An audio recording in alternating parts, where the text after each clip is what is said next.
Kenya and Somalia has once again escalated after Somalia recalled its ambassador and kicked out Kenya's envoy in the country. A statement issued by its Ministry of Foreign Affairs and International Cooperation accuses Kenya of continuous interference in Somalia's internal and political affairs.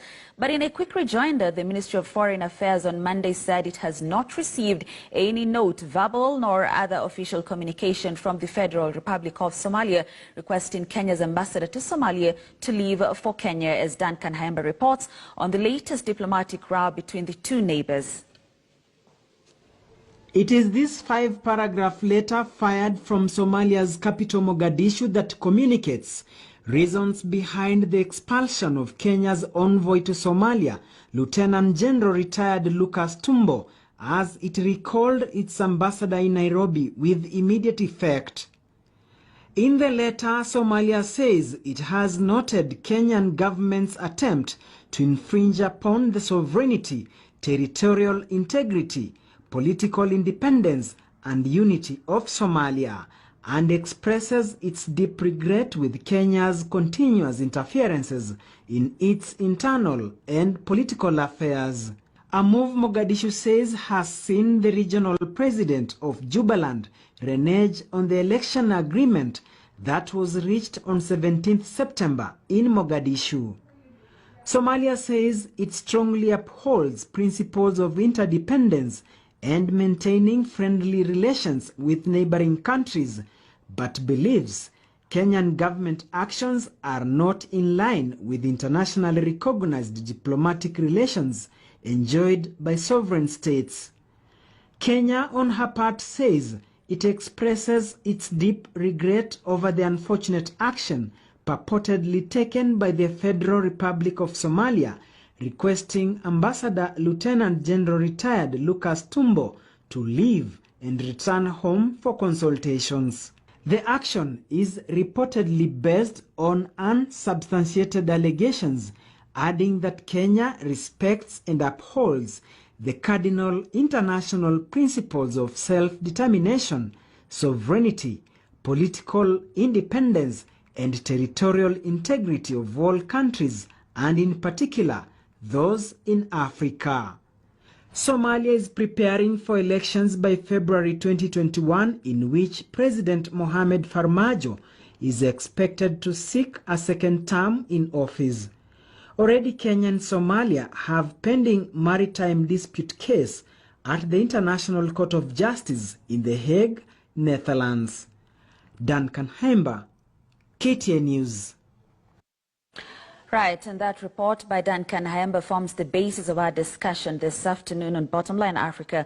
I'm now joined by Farah Maalim, who is the former Deputy Speaker of the National Assembly. Good afternoon, sir. Thank you so much for joining us. Absolutely, you.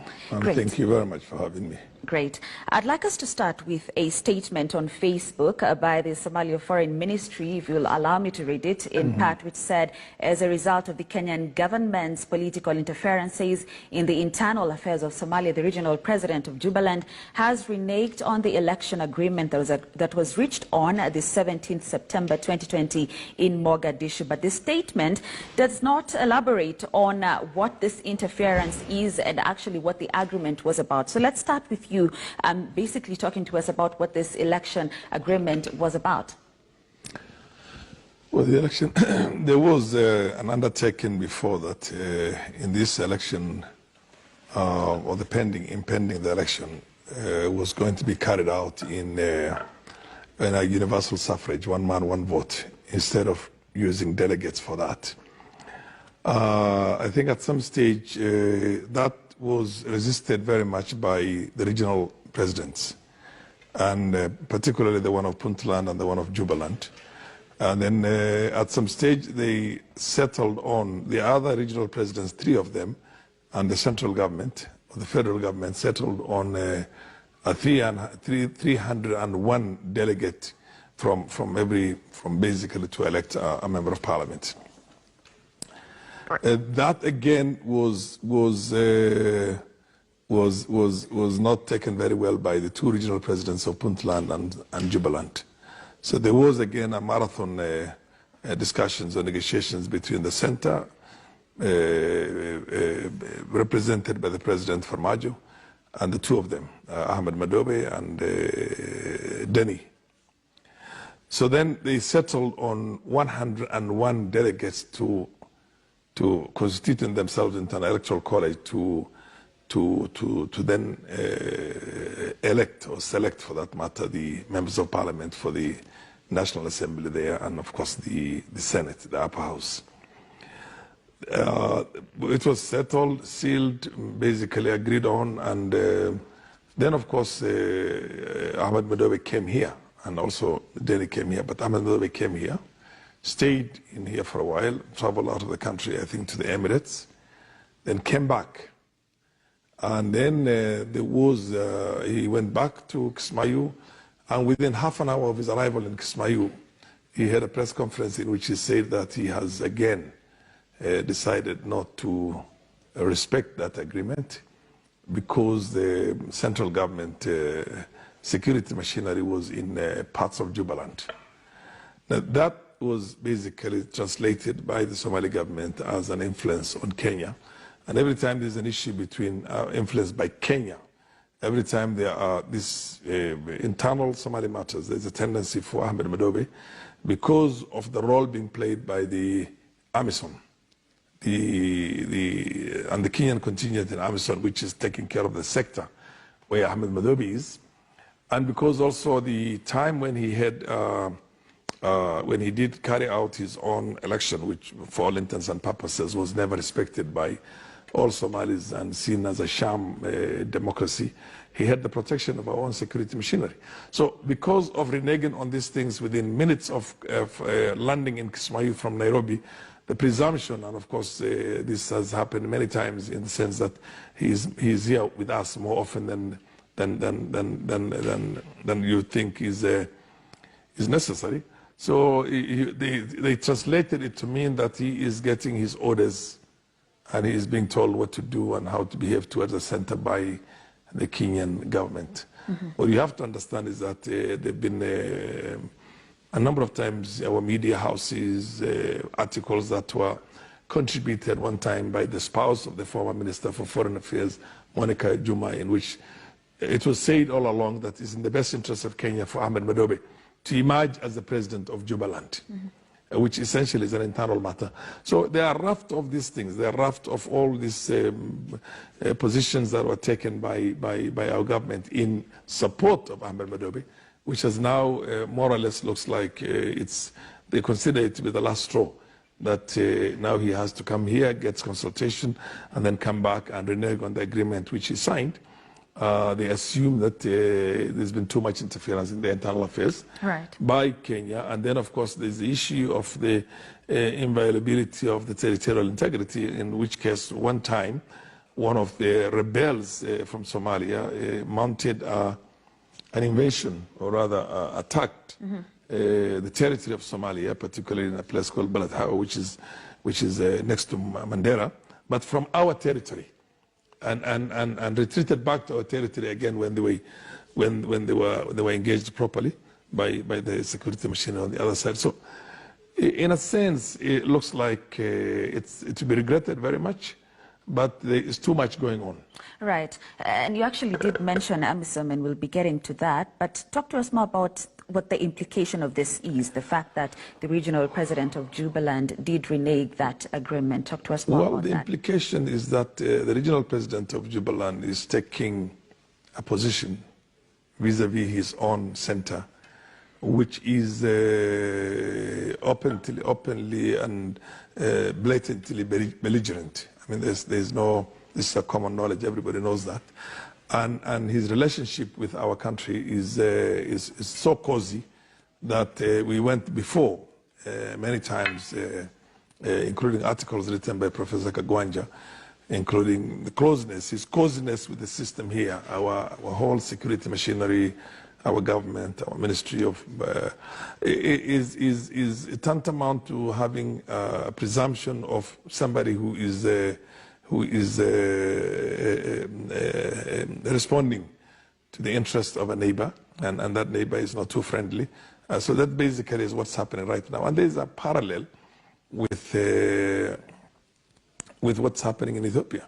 Because earlier on, the Ethiopian commander of the AMISOM force, the man who is commanding the AMISOM force, all contingents, tried to land in Kismayu, and I think our security machinery came out into the open to deny that possibility. And there was a very near firefight between the Kenyan contingent and the Ethiopian contingent in there. So I think things aren't going that well, and it's something to be extremely regretted. And I have a feeling that there's need for some of those brinkmanship to be avoided by us first and foremost. And then what's happened right now in the Tigray province, and what Ahmed Orobi is trying to do in Somalia, is a process that I think, in my opinion, would have extremely dire consequences for the region, for that part also, of course. And we can easily get sucked into this, because when we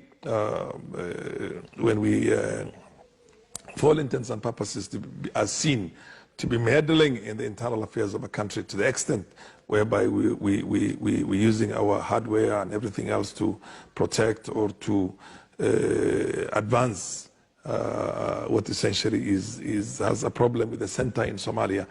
This is going to build up, and building it up further, in my opinion, is not the best thing. So it's my humble presumption and advice that our government, through none other than the president himself, should pull back from this and allow the center also in Somalia to be in charge of its own territory. We're there only to fight Al-Shabaab. We're not there to have a regime to decide who becomes the president of one region of Somalia or the other. We do have our issues with Somalia because of the maritime dispute, undoubtedly, which I think has got to have a different dynamic altogether. But I think that now is being mobilized pretty much by the entire Somali nation, that Kenya has invaded their own territory, has taken over the security machinery, and has got a puppet in there who is going to be used by Kenya to use as kind of a bargaining chip for the other disputes that are there, including the maritime dispute. And I think, to be very honest to you, and of course one time our deputy president also went on record as having said that we shall deal with Somalia in post-Farmajo, when there is a regime change in Farmajo. So yes, we look like we are actively pushing for a regime change in Somalia. We're trying to put our own man or somebody who is amenable to our own interests. And that is precisely why Farmajo is going to come back. Because the Somali nation and the Somali people will see everybody else who is anti-Farmajo, who are more often here in Nairobi than anywhere else, right, as agents of a nation that wants to browbeat Somalia, that wants to take advantage of Somalia because of its own weak position. And because of what happened in Tigray right now, the relationship with Ethiopia, the relationship with the other countries in the region, including Eritrea and Djibouti, we stand the possibility of getting isolated on the Somali issue. And it's a pity that is where it's more or less going towards now. Yes, and what would this do to, say, Kenya? How will this affect both countries? Look, because yeah, let me just finish. Yes. This is not the first time we're having this dispute. You've mentioned the maritime territorial dispute and now this row of alleged foreign interference. I want us to talk about how it affects, say, Wanjiko of Kenya in terms of things like trade of miraa and all that. Let's talk about that. It has affected us in a big way. Miraa was pretty much a livelihood for a whole county in Kenya. We used to make more out of that market than any other crop. That's Meru. That has been stopped for a while now. Of course, they used the issue of coronavirus. They also used other issues, but it's beyond doubt that there's a political dimension to it more than anything else, because of the feeling that we're interfering in the internal affairs in a big way. And then the other thing is that to be very honest to you, I mean, these are the kind of things we have been warning against ourselves for a very long time. Somalia and the presence of Somalis in this country, other than the criminal terrorist Al-Shabaab, has been a plus to our own economy in more ways than many, more ways than one or two or three. For example, if you go to Istanbul today, there are 200,000 Somalis who own properties in Istanbul.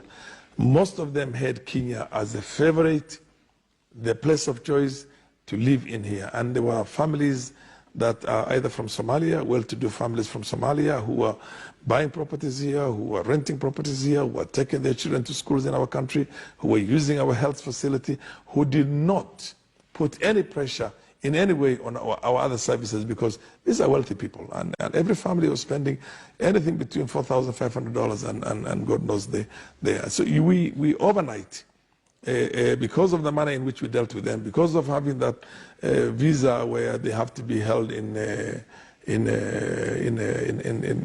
to have the first, what do you call, entry point in Wajir, because of the complications, the difficulties we put in that free movement of the people between the two countries, they have settled in those countries.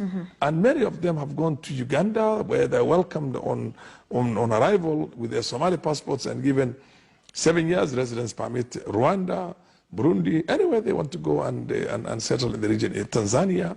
So, and these are traders. These are people who basically have contributed heavily into our own economy since Somalia's collapse. All right. But that now is gone. Now we no longer get these people who, because of putting those restrictions in there, far too few of them were coming into the country, and they have chosen other destinations as the destinations. They're in Addis Ababa for right now. There are big swaths of estates in Addis Ababa where they're living in right now. And the Ethiopian government welcomes them with open hands, because they contribute to the economy. I mean, let's face it, they did it here in Kenya. For all the years they were a failed state, our own shilling was sustained more than anything else because of the remittances that they used to send into our economy here. All right, I'll have to cut you short because I'm told we don't have much time, but there's one more question I need us to address in under a minute, please. The fact that the Ministry of Foreign Affairs Kenya has said that it has not received any formal communication about this, and in fact in Duncan Hayemba's report they say that all this is reportedly based on unsubstantiated allegations. Let me get your views on that as we wrap up. Well, I don't know, frankly speaking. I mean, nobody would know that more than the Kenya government, because if they call the ambassador, usually when this thing happens, like we did ourselves sometimes back, we recalled our ambassador and we summoned the ambassador to our own Minister of Foreign Affairs and told him to leave the country within, I can't remember, 24 hours or 48 hours, which was later on again mitigated, and the relationship was partially restored. So I think that would be known by I also read it in the media and in the social media in there. So it's my presumption that it's not. Apologies, sir. I apologize. I just have to cut you short because we need to go to the Ministry of Health. CS Rashid Amana there giving the COVID-19.